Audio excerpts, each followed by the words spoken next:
Good day.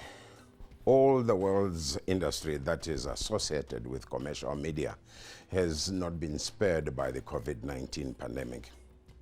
The same is true for traditional media in Zimbabwe. Advertising and circulation revenues have seriously been hit the hardest, declining by 19.5% and 13% respectively. Overall, the media revenues declined by a whopping 11%, and in that percentage, others suffering more than others.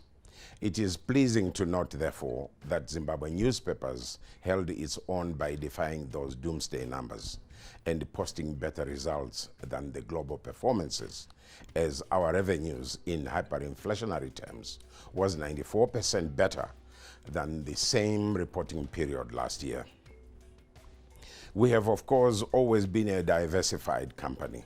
Our commercial printing in both Harare and Bulawayo has stood the test of time. Investments in new equipment and ongoing upgrades have contributed tremendously to the resilience of the company and its profitability.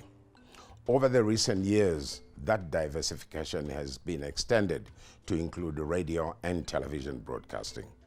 I'm happy to report that we have matured in radio broadcasting arena, in which we are one of the biggest by managing 4 radio stations.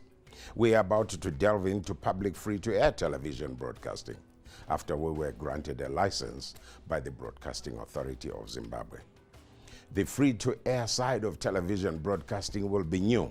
However, we already have been broadcasting online, and our production and the reach of Zimbabwe television network is already being considered a game changer in the local industry.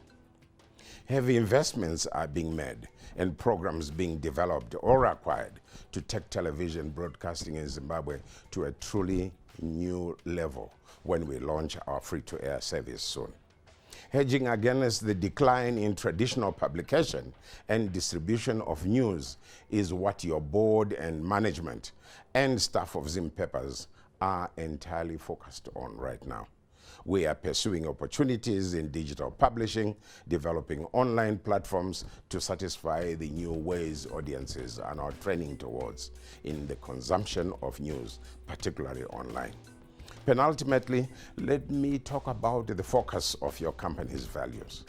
Like you, the owners of this company, we have brought to the fore Zimpapers' total belief in every aspect of sustainability, that is social, economic, and environmental, in clean and verifiable supply chains by ensuring that suppliers adhere to good labor practices, they don't employ child labor, and that they subscribe to national and international production rules, regulations, and norms.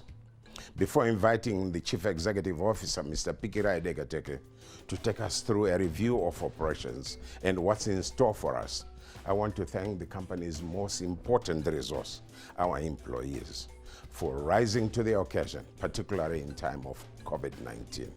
Like all of us, they have been affected physically, morally, and emotionally.